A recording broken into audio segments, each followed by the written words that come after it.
Hello, YouTube friends, and thank you for tuning in. I figured I'd do a video record of everything I have in stock at the moment. And let's start with the 60-gallon Juvie Grow Out tank. And this is where I put my smaller and less aggressive fish and let them get some size. I have some Anubias in here, which I love the look of. Several fish in here I'm really looking forward to watching them color up, including that flame tail, Maduka orange. I have an electric blue in here I picked up from a local fish store. You can see there he's already showing some nice markings in the anal fin and the face. I also have some turquoise haps. Sometimes people call them Turks or Turkish. Turquoise haps. Little guys currently starting to show some color, very aggressive, very, you can see there, this is the dominant one. And I have some Placidochromis, a gazelle. I have several gazelle, 3 of them in there. And love the shade of blue that they get and throughout their body. There's a couple of them there. And I also have some deep water or Electra Placidochromis also in here. A male and some, I believe a couple males and a female. Showing very nice markings, nice color. Again, looking forward to watching them develop and blossom. The star of this tank, of course, is the red cap. And you can see him there. He's from a very small young age was showing great color. And I have a flavescent in there as well. But the red cap gets a lot of attention. And I have 3 of them in here. This one is definitely the dominant male. I have a subdominant male and a female in here as well. I like that fish so much I might end up breeding it. I also have in here 2 Synodontis cats, 2 different types of Synodontis. Once they become much, much larger, they might go into the 100, but for now they're enjoying themselves here. I also have a blue neon. That's a peacock, blue neon. Beautiful fish, showing great markings, great promise. And that's the 60-gallon grow out. And probably the second star of the tank is the flavescent. And the flavescent is just a beautiful fish. I think I picked him up from Live Fish Direct. Really looking forward to watching him become larger. Here's the Maduka orange. That's a flame-tail Maduka orange, just starting to show some markings on his body. So again, a lot of promise there. And that's the 60-gallon grow out. And over in the 100 acrylic, of course, I have Los Tres Amigos, my 3 clown loaches, and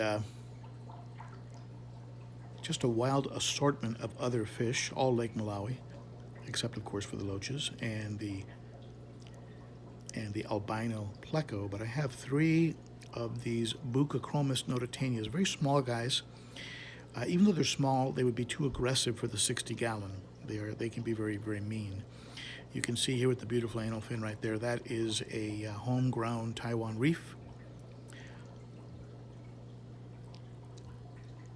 The loaches are doing very, very well, despite being in a relatively hard water. I have a Tanzania, Placidochromis Tanzania. This is what you would call your star sapphire. Not starting to show any of the beautiful silver specks that they get, people call chipping. I also have a Maduka white lips, another Placidochromis. This fish can get up to 10 inches.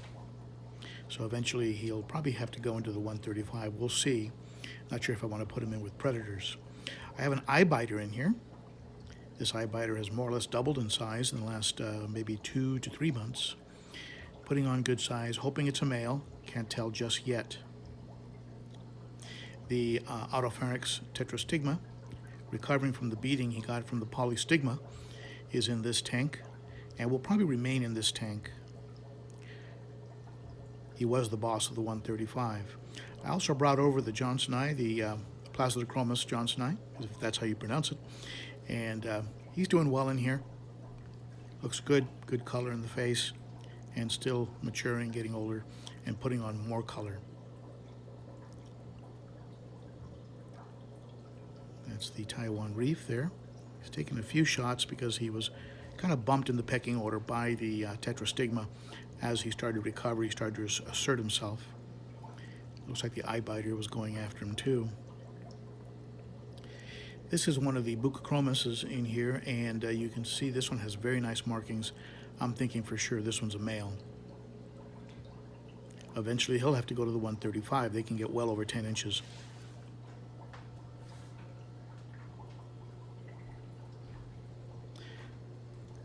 I also have in this tank a Malawi gar.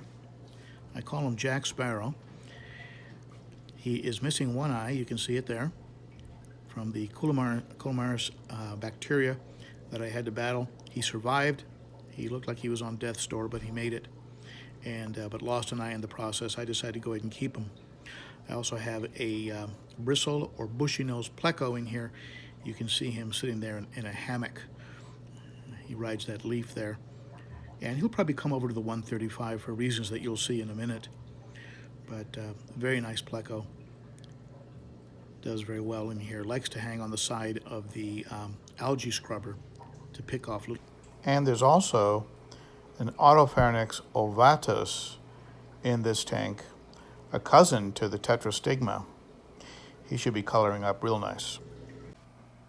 Moving to the 135, I have what you would call a moderately stocked tank here.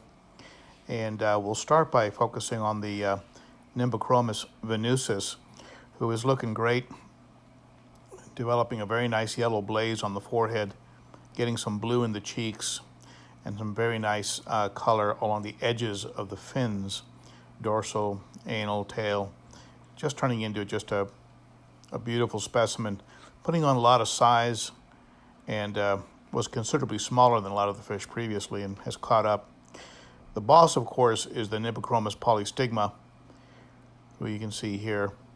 Just a very broad-jawed fish, just a real handful. He'll probably remain the boss of this tank for quite some time.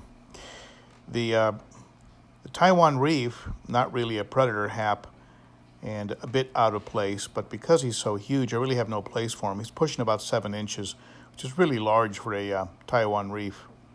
But these fish, including the Fusco that you see right here, will certainly pass him up in size. This Fusco colored up very young and has remained very, very pretty. Also have a Malawi hawk in here, and just recently has started to show some very nice colors on the side and around the gills. So fingers crossed, I'm thinking it might turn out to be a male after all, and that would be a good thing. I also have a Nimbochromis livingstoni in here, if that's how you pronounce it, Livingston or Livingstoni. And he was, in some ways, the boss Nimbochromis, but the polystigma pretty much took that spot over. I have a common hap, what you call a Z-rock.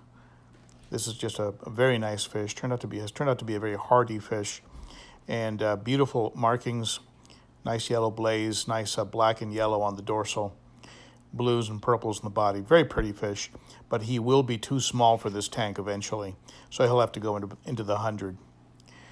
So I also have in this tank, you'll notice up here, the sand diver has come back to this tank, and of course he's gotten the usual welcome that fish get when they're added to a predator tank, a predator hap tank. And so he's being corralled into the corner there, but he is active, he is eating, and so I think he's going to acclimate eventually very, very well. But he has been brought over from the quarantine tank where he was recovering from the damage from the Colomaris. You'll notice the tank has an algae bloom, and this occurred after I removed the algae scrubber and took it over to the 100. I saw algae really take off in this tank. You can see it's on the back wall. You can compare this video to earlier videos. You can see how much more of it is there. I sort of like it in some ways, but it is becoming a little bit too much. I do have a pleco in here, a bushy nose. You can see him there. Doesn't really do too much, does what he can, but I had to bring in some reinforcements. So I brought a pleco that was really too big for the 60 grow out. There he is, a common pleco, and I've put him in here So I'm hoping in the evening he helps to reduce some of the algae I have going on. So there you have it.